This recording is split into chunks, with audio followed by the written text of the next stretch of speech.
Salut les poulets, aujourd'hui on se retrouve pour un crash test fond de teint. Ouais, je sais, en ce moment j'en fais pas mal, mais j'en avais acheté pas mal, donc il faut bien que je les teste. Du coup aujourd'hui on va tester le nouveau fond de teint de chez Maybelline, donc le Super Stay Active Wear 30 heures. On va pas le tester sur 30 heures. Alors, je sais que tous les youtubeurs beauté disent ça, j'en suis capable, hein, parce que techniquement ça m'arrive parfois d'oublier de me démaquiller le soir et de me réveiller le matin avec une gueule dégueulasse. C'est pas bien, faut pas le faire, mais j'avoue que ça m'arrive. Pas souvent, et encore moins maintenant parce que je me suis forcé à avoir une super bonne routine skincare, enfin super bonne, j'en sais rien, mais en tout cas j'ai une routine skincare. Bref, on s'en fout, on va ouvrir la bête.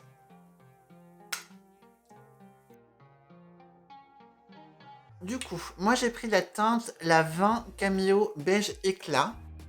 Je sais pas du tout si c'est ma teinte, ça m'a l'air un peu foncé, mais on va voir.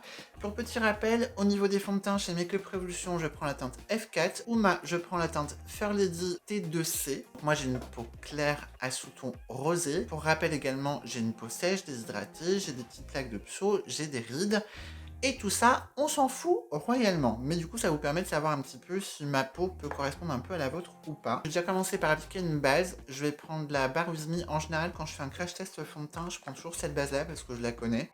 Et entre guillemets, elle a aucune incidence sur les fonds de teint. Oh, sinon, j'ai bien lavé ma peau, je l'ai hydratée ce matin, comme je le fais depuis plusieurs jours maintenant. J'ai une nouvelle routine, donc on va bien voir ce que ça donne. On va secouer, on sait jamais. J'ai pris une éponge, donc c'est une éponge du kit IMAX Design de chez Amazon. On va voir ce que ça donne. Oh, ça a l'air foncé. Alors, je dois dire que j'ai galéré pour trouver une teinte, alors que ça soit... Bon, moi je l'ai acheté sur Beauty Bay, mais j'ai regardé sur Amazon, sur le site aussi Maybelline.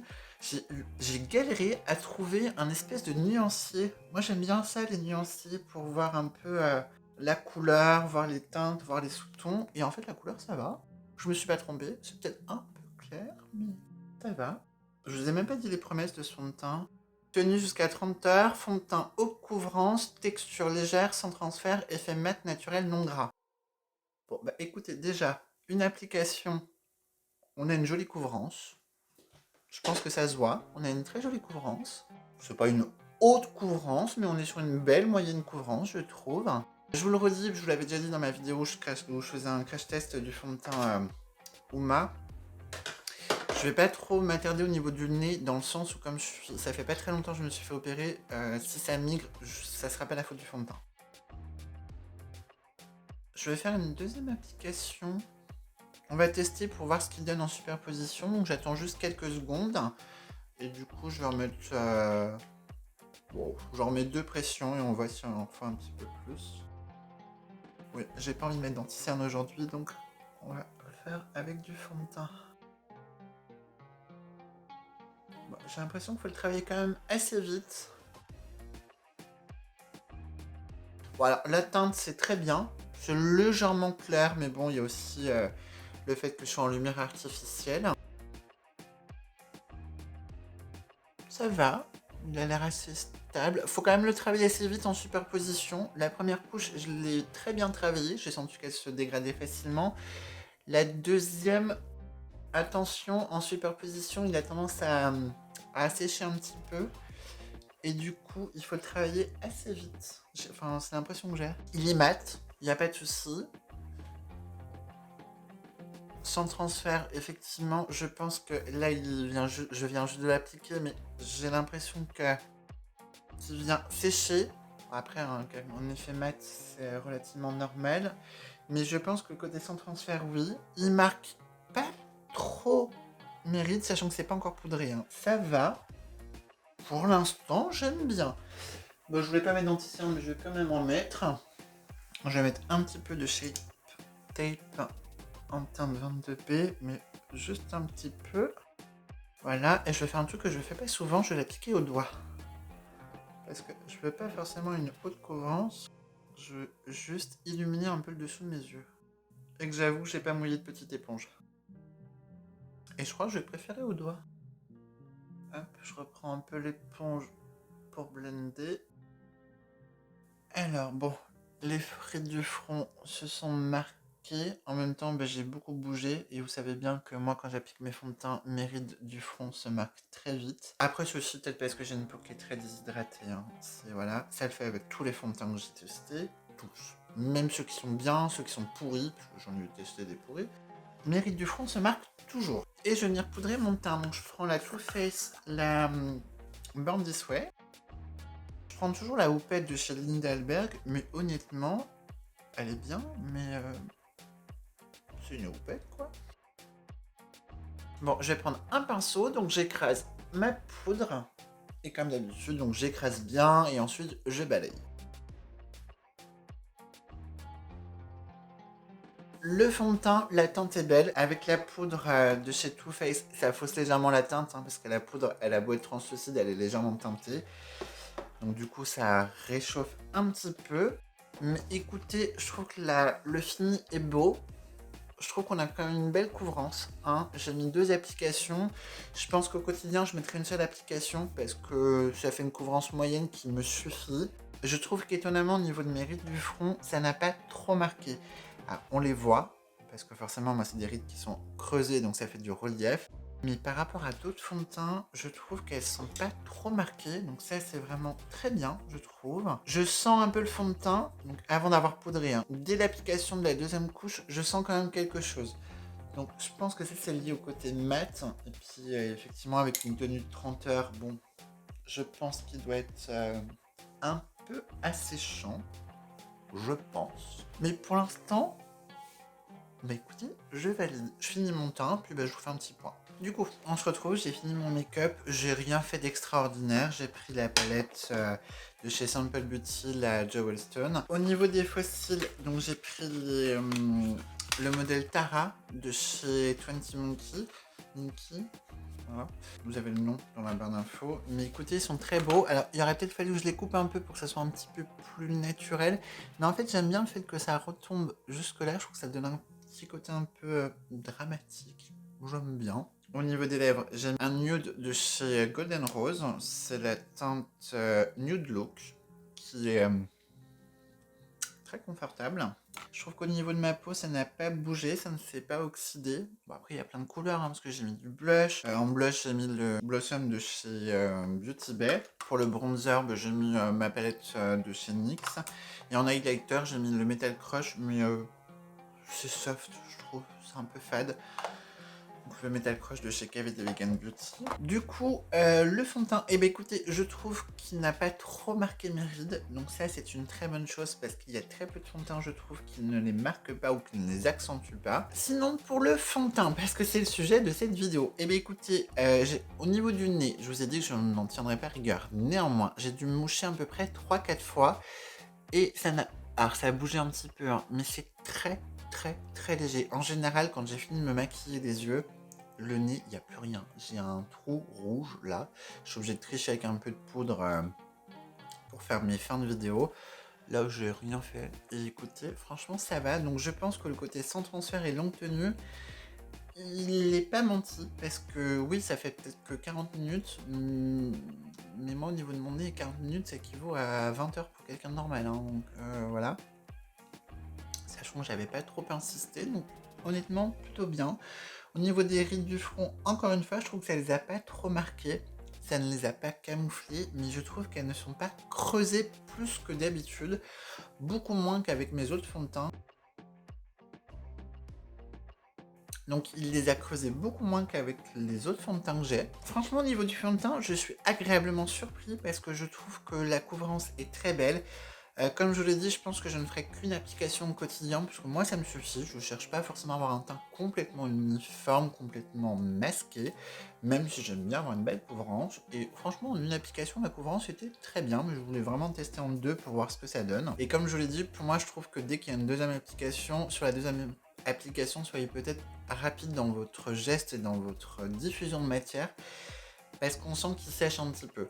Donc je sais pas si c'est la superposition ou si c'est tout simplement la première couche qui avait déjà commencé à sécher un peu. Mais en tout cas, je pense que longue tenue, oui, on y est. Le seul petit bémol, moi je trouve, de ce fond de teint, c'est qu'au niveau des teintes, c'est assez compliqué à s'y repérer.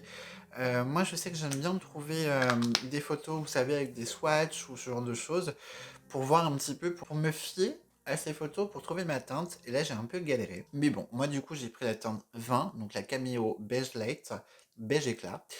Et écoutez, elle est très bien. Légèrement claire, mais alors quand je dis c'est léger, léger, léger, tellement léger qu'on s'en fout royalement. Enfin, moi, je m'en fous. Je préfère un fond de teint un peu clair qu'un fond de teint jaune.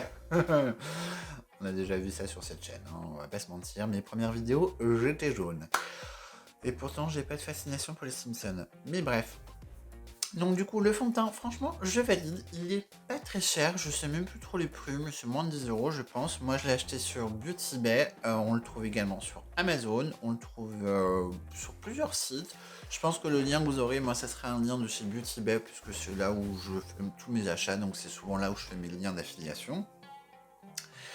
J'ai prévu de vous faire une vidéo de pourquoi je fais des liens d'affiliation et mes bons plans, ce genre de choses, parce qu'au final, je le fais alors que j'ai une chaîne qui compte 65 abonnés.